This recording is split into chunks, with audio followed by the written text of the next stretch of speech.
Hey, I'm Vinny Francois. This is In the Moment. I'm here, as usual, with Will Hines. Hey, Will. Hello. How's it going? Good. Good, good. Yeah. Uh, we're here to talk about the Herald as we have been in the previous episodes. This is episode number 5, and it'll be our last episode talking about the Herald, where we kind of wrap things up and just have a little conversation about everything that we've talked about and maybe more. Yeah. Do you want to recap a little bit one more time the Herald? Yeah. So we went over the structure of the Herald, how it's usually done, how there's an opening. And then from the opening, it gives you ideas for the rest of the Herald. And after the opening, you do 3 scenes. Those are called your first beats. Then you do a group scene where everybody's involved. Then you revisit those first 3 scenes. That's called your second beats. Then you do a second group game. And then you start revisiting the scenes for your third beats. But at this now you have the characters and ideas connecting. And when you get a nice big connection, you call it. It's over. So usually you don't see all 3. Right. Yeah, that's the structure. And we talked about problems and style for each of those sections. Right. Right. Yeah. And I guess we could just talk about like the show as a whole. Like, what does it? What does an audience experience? Like, is it really? This is just like comedy. It's a comedy show. Like, let's go see a comedy show. Here's the Herald. You'll laugh a lot, and that's the show.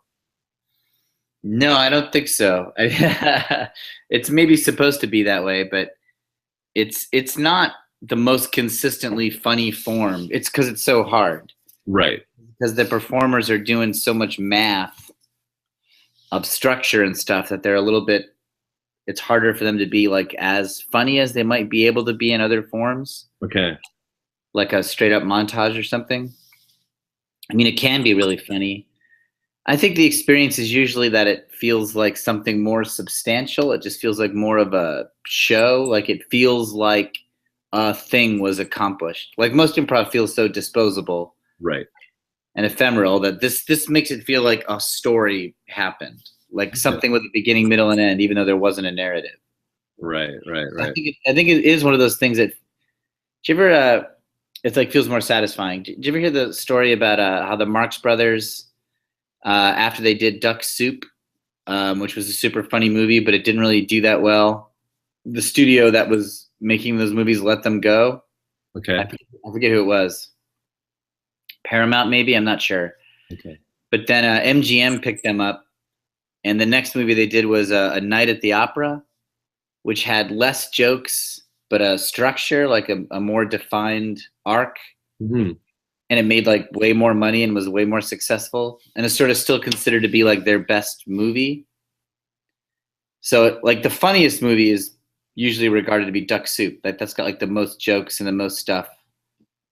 But the most enjoyable movie is A Night at the Opera. Right. Have you ever heard that? Have you ever heard that about them? No, I hadn't heard that story at all. And I actually haven't seen either of those movies. That's been on my to-watch list for a while. Yeah, I really like them. But yeah, Irving Thalberg was this producer at MGM, and I think it was his idea to do the strategy for Night of the Opera. And Groucho was really. I read Groucho's autobiography, and he just talked about how much he loved Irving Thalberg and how much he thought that was a genius move. Huh. But maybe the Herald's similar. Like the Herald is more satisfying, but it sacrifices some of the fast laughs you might get. But it's cooler. It's like cooler. Okay. Yeah, that's kind of there's an undefinable quality to it. Yeah. Like I guess it's more satisfying. Like you see that there's like a structure, there's something happening, and like there's like a payoff at the end. I guess is that it? Yeah, things connect and call back, and that's rewarding. Yeah. And there were little, when we come to the second beats, that's like a version of stuff being called back, and that's satisfying. So, yeah, it feels more like a real thing. Right. Yeah, because I mean, giving something structure allows you to kind of like build towards something, and then having that payoff at the end. It's always a more rewarding journey than just like kind of funny. Yeah. I mean, there's something that what makes a Herald is callbacks and connections. I think that's the main. I mean, there's other stuff like rule of threes and having an opening, but I think callbacks and connections is the main thing that a Herald forces you to have, that a lot of improv doesn't necessarily force you to have. Right. We didn't talk a lot about rule of three, did we? Maybe we can have a little chat about that right It's here. not like a big part of it. I just mean like there's 3 beats. Right. There's 3 scenes and there's 3 beats. Usually the opening has like 3 sections. Okay. There's just a lot of 3 in it. Does it feel like there's like a magic quality to the number three in comedy, or is it just like a simple way of like a shorthand? Oh yeah, yeah. You've heard of the rule of 3s in comedy though, right? Right. Yeah, for sure. Yeah, just that. Okay. Just 3 is a good number. 3 works. It's like just how baseball has tons of 3s in it. It's true. It does have a lot of threes. Yeah, 3 strikes, 3 outs. 9 innings is 9 players, which are multiples of 3. Huh. Um, I don't know if I ever noticed that. It does yeah, have a lot of threes. yeah, Uh, and 3s and 4s in baseball. so is the Herald? Would you say the Herald is like inherently funny? Like, is the comedy baked into the structure? No, No. no, it's not. Well, I mean, you said it's difficult to do. No, but yet it's not inherently funny. There's nothing funny about. There's nothing necessarily funny about like. Well, yeah, not really. Okay. There is some patterns are funny. Okay. Patterns, and there's patterns built into the structure that usually forces things to be a little funny. Just seeing people do things again that they've done before is funny, but not too much. Okay, can you do like a successful not funny Herald? Like, have you seen? I mean, you probably. Yeah, I've seen people try to do that. They'll just try to use the structure to do like satisfying like drama and stuff. Okay. But you know what? I think that comedy's not built into the structure of the Herald, but comedy is built into improv. I think Right. making stuff up as you go and the little mistakes that you make and the sort of feeling of rocking back on your heels the whole time is sort of dangerous and silly. So I think it is hard to use improv to make a Herald not funny. Like, I think if you were writing something and you used the structure of a Herald, you could very easily make a successful like drama or something. Okay. But if you're making it up on your feet, even though it's a Herald structure, which doesn't have comedy built in, because you're making it up, it's going to be, giggly. Okay, I see. I can see that. Have people actually tried to like gone out of the way to make like a dramatic Herald, like improvised or not? Yeah, I've seen improvised ones. There's something called tragic improv or something like that. It was interesting. I didn't like it. Okay. It just felt like I just felt no fun. It felt like you couldn't.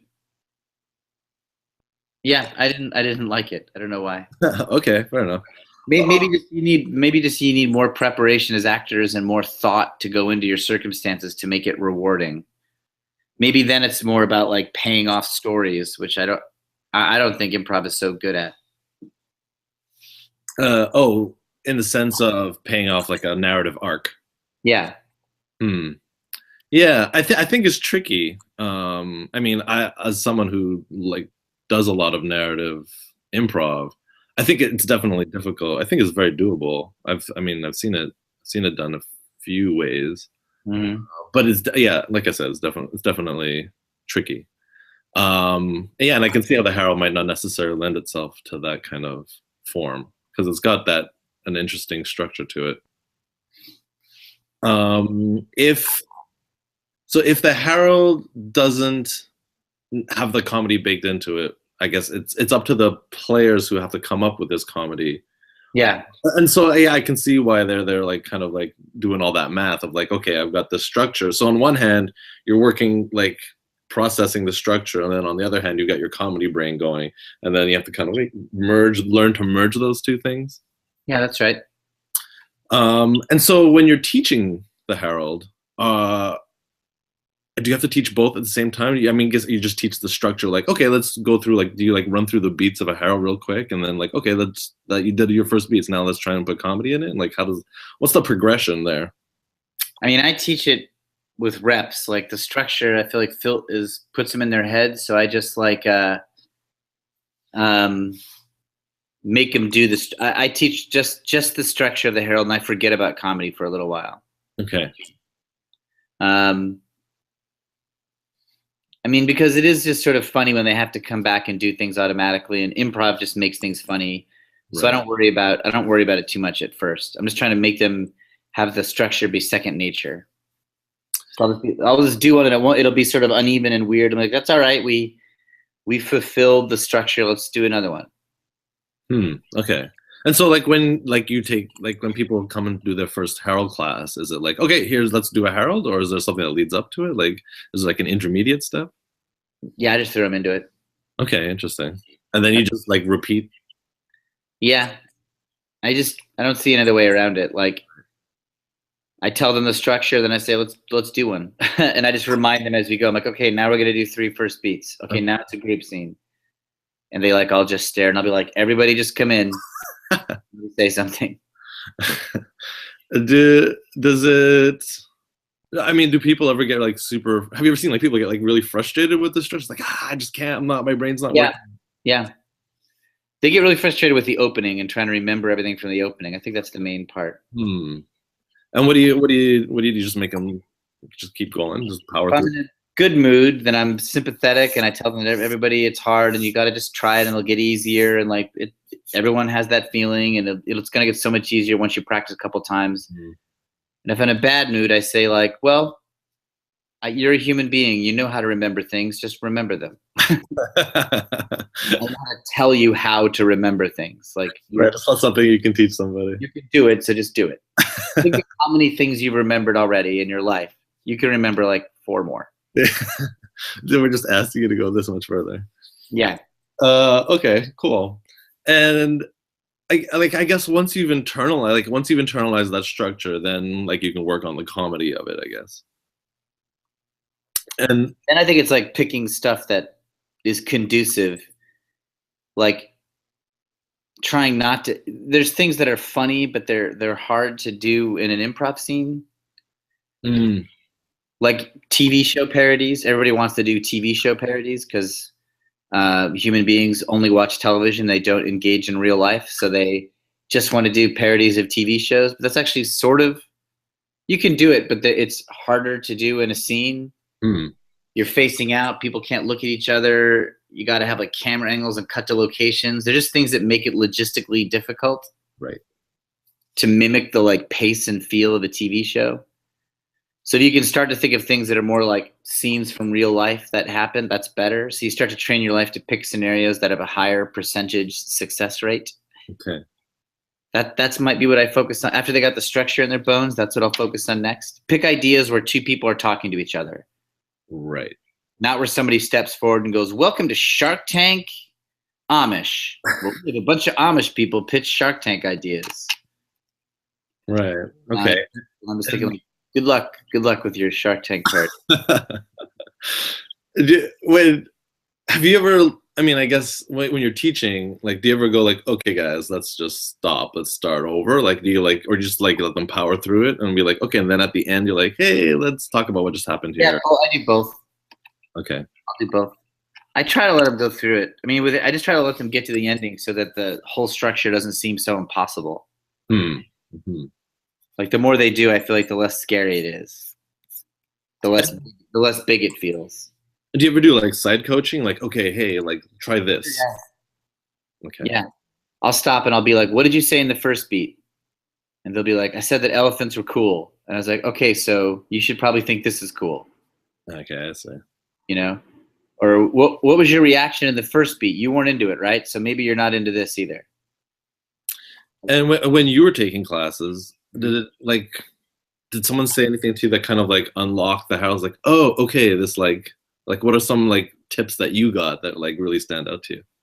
Well, I had like a lot of training wheels advice that I used for a while, then stopped using. Like patterns was a lot of it. Like, oh, we had a big walk on in the first beat, so we should have that same walk on happen in the second beat. Okay.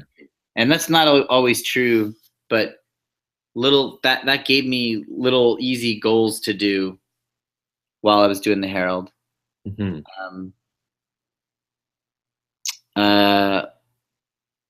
And like what I just said, like have your initiation be you saying something to somebody else.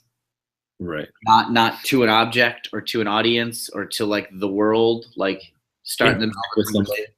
Yeah. Yeah. It sounds so obvious, but I wasn't doing a lot of it.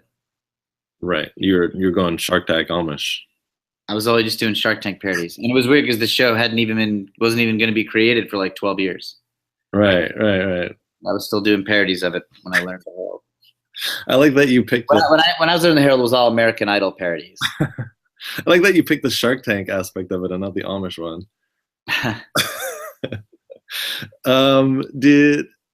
Did you ever get frustrated with the Herald? Like, "Wow, what is happening here? What's going on?" Yeah, it was real boring to do sometimes. It was real, just like it was a chore. Right. And I just wanted to do Ass Cat, which was this funny show at the theater where they just got to make jokes right away. And I just wanted to be funny, you know. I didn't want to do this like hard thing. But I also could see we had Herald Night, and I saw good people do it, so I wanted to be able to do it. Right. So it was like a challenge, you know. It was like the holy grail was to be able to do a good Herald. Just I don't know. I think just because it was hard. Because it was hard, it sort of became appealing.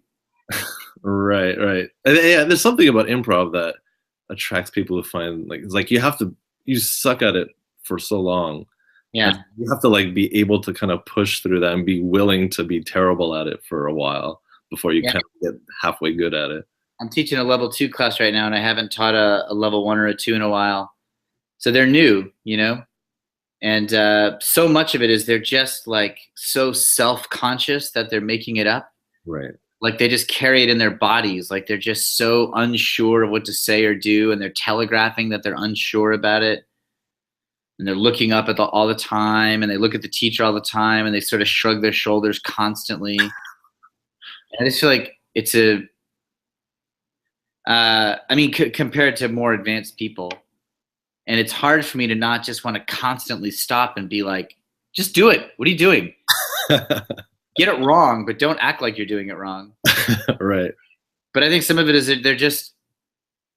it's just like somebody learning to ride a bike. You're tentative at first. Like you're just like, you don't trust the machine. Right. You can't just like bark at somebody to be confident. I don't think you have to kind of like let them ride it a little bit and see that it's not so scary. So, doing the Herald was like that too. You're just like super self-conscious over what beat am I on, what group game. And after a while, it's like just another, like now when I think of the Herald feels like 5 scenes to me. 5 scenes? Because you're the 5 scenes that you have to worry about. No, there's like 3 first beats and 2 group games. So okay. 5. And then the second beats are just extensions of the first beats. And okay. So. Oh, interesting way to look at it. I see it. So when I'm starting Herald, I'm like, I just need 5 little nuggets to start with. Right. That doesn't seem so bad. But you're not even responsible for all 5. I don't even have to do all 5. I'll have to do like 1. Right. You just have to know them. You have to remember them. Yeah, I just have to remember them as I go by. But I can remember 5 things. I'm a human. After training to remember 5 things, you can do it now. Are there like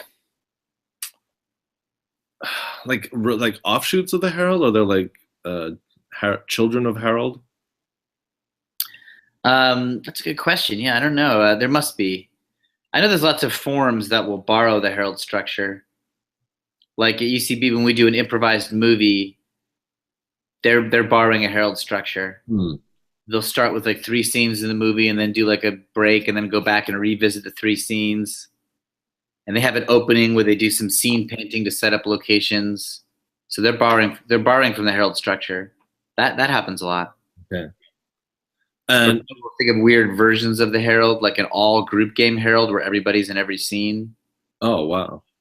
Sounds chaotic. Herald in the Dark, where it's like a radio Herald. You turn out the lights and it's all just with voices. Oh yeah, I've done one of those. The Bat. The Bat, yeah. Yeah, that's a cool one. How's the Herald evolved? Like, what's changed? I mean, you mentioned earlier like there was trends that kind of come and go. What it's like since like maybe you began to like today? What kind of things have kind of? At UCB, it's gotten faster and more like freeze dried. Like the premises are cooked a little bit more, so stuff gets going quicker. Not always, there are lots of exceptions to that, but in general, the Heralds are faster than they used to be. Intentionally. Yeah, it's by design. Like they're more about premises and less about discovery Interesting. at the ECB. Not all of them though. There's lots of exceptions to that, but that's the overall trend. And there's certain cliches that don't get done as much, like the group knowledge of what's cliche is more sophisticated. Like you don't really ever see anybody interrupt a scene and go like, cut, guys, that's bad. Let's start over. Like where they retroactively make the whole thing was a movie scene. Okay. I used to see that all the time, and I don't see that anymore. It became a superstition, at least at ECB, that you shouldn't start your scenes digging. Digging? Yeah. 2 people come out digging. There was a teacher at UCB in New York. He was like, that just means you don't have any ideas. Yeah. I've seen there's a lot of digging and washing dishes. I think those are probably the two I've seen. No stigma to washing dishes, but there's stigmas to digging in my world. I don't see people start with digging anymore. It's like, cut. What are you doing? Yeah. What do you love most about the Herald? I just like that it bonds a community of people, that it's this weird ritual that a lot of people have learned. It's kind of like that Amy Poehler did a Herald, and I do a Herald, and whoever is taking level 3 at UCB tomorrow is doing a Herald. You know, like that. That's like shared. Like a tradition. Yeah, that's my favorite part. Huh. It's like a ritual that everybody shares, kind of. Interesting. And like you come out, and you're like, oh, you did it. You know how to do a Herald. Great. Okay, we can talk. If I'm ever talking to like an old improviser who doesn't do it anymore, and I want to improv nerd out on them, I'll be like, what was the best Herald you ever did? And then once they answer that question, I'll be like, what's your favorite opening? And they'll usually have an answer. It's kind of fun. Do you remember the best show you ever did? Can you like say like clearly point like this one? That's the best show I ever did. No, I can't think of one. I can remember eras. I can remember like times when my teams were really like killing it and it was fun. Mm-hmm. But I can't remember whole shows that were. Ironically, I might not be great at the Herald. Like, I'm not so great at like cool structural moves. Okay. I like trying to make the scenes funny, but I have trouble sometimes with the overall callbacks of the whole thing. Interesting. And so sometimes just the fact that I'm involved puts a ceiling on how cool structural callbacks are going to be. So I can't remember one that I've been in that I would say is the best. I remember there were phases where my teams were consistently doing good shows, and that was like really satisfying. But I can't remember one that I'd be like, that's it. I'm out. Mic drop. Yeah. And what do you like least about the Herald? People complaining about it. It gives people an excuse to like complain and make excuses about like how hard it is, or to do it in general? Right. Oh, if we didn't have to do an opening, we'd be so good. Oh, why do we have to do this? Right. I'm like, get over it. Just let's do it. Imagine how great we would be if we didn't have to do the Herald. Yeah. Right. But it sounds like it's like a super useful tool. Like, and I mean, UCB, like the whole teaching structure is based upon it, more or less. No. Yep. Yeah, our whole classes are just built on teaching it. I think, it works every muscle that you could have. You got to do good scenes. You got to remember callbacks. You got to pull ideas from an opening. You have to connect things at the end. If you can do that, like you can do anything. So at the UCB, you take it's like you take your 101, your 201, and then Herald is your 3. Yeah. And so what kind of stuff do you cover in your 1 and 2 to build up to the Herald? 1 is just doing scenes, just like yes and, top of your intelligence, philosophy, emotional investment, listening. That's 1. 2 is we do game of the scene, which is like what's the funny part, and how do we, if this is true, what else is true on that? Again, just scenes. Actually, we do learn second beats in level 2. By the end, we start learning second beats. So you kind of like touch upon it a bit. Yeah. But we don't really do openings. We do an opening. We tell a true monologue and then pull ideas from it, but that's a pretty simple opening. We don't do any hard openings. Right. And then level 3, we do the pattern game, which we talked about and how hard that is. In level 3, we learn the pattern game and the Herald structure. Okay, interesting. And then what's after? What's level 4 and 5? Level 4 is more Herald. It's just like Herald with 2 class shows instead of 1. Okay. So it's kind of like now that you have the structure down, let's try to make it more human. Okay. And And then then and then there's a level 5 that's like advanced and it's teacher specific. okay. And what do the teachers bring to those level 5 classes? Like what would distinguish like one teacher's Herald from another teacher's Herald? Well, they won't teach Herald usually. Oh, I see.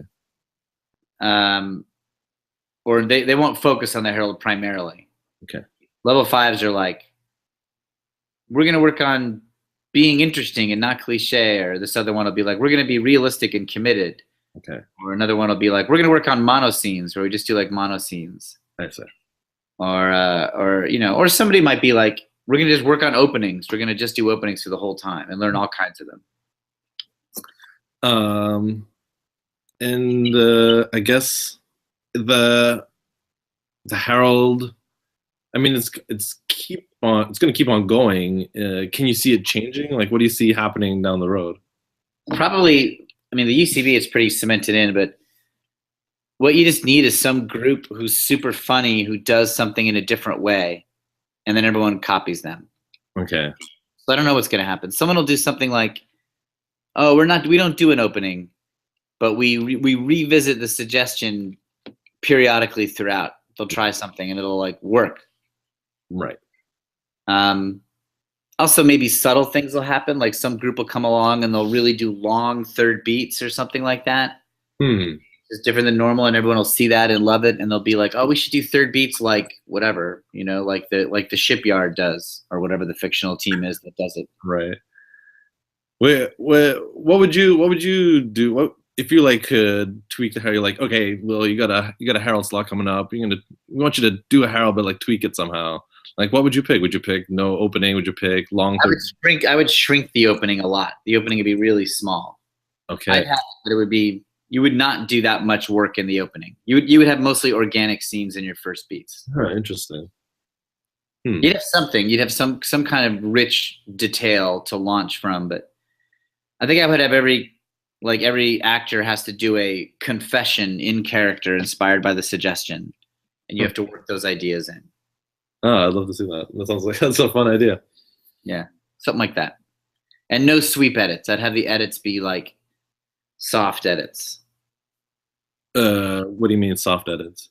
Well, a sweep edit's where somebody runs across the front of the stage to signal that the scene's over. I would take that away. And when you want to start a scene, somebody from the back line just steps out talking in a different tone, and then the people just have to recognize that it's a new scene, and they just fade out. Yeah. Yeah, sweep edits always look weird. They do. Yeah. And then there's the other one that always gets me is when people like flag down the lights and they're doing this, like when they call for a blackout. Yeah, like just windmilling their arm. Yeah. Yeah, that's weird. Yeah. I never feel like I'm watching improv more than when those two things happen, like a sweep edit or someone flagging their arm for a blackout. Yeah. And I guess what's the future for you in the Herald? Like, what do you? I mean, we've talked a little bit about it too, but like, do you want to just kind of like take a step back from the Herald, or like kind of just revisit it as like an old friend here and there? Yeah, I don't need to do it again. Maybe now and then is a nostalgic thing. I like learning how to teach it better. Right. Oh, interesting. What are the qualities of a good Herald teacher then? You gotta like, it's reps and reassurance. Okay. And being really forgiving on the quality of it when you start, but like encouraging any callback or connection, that's good. But yeah, I worry about that. You know, just teaching it and getting better about that. Right. I don't think I can't imagine a future where I'm significantly working on the Herald a lot. Maybe it'll happen, but I don't know. Right. I think that's it. I don't. I mean, what do you want to say about the Herald that I haven't talked to you about? Thank you for letting me talk about it. It's been fun. Yeah, my pleasure. This has been great. Super illuminating and a delight for me as well. Cool. Thanks so much, Vinny. Thank you, Will. And that's it for our little discussion on the Herald. See you around. Bye. Bye.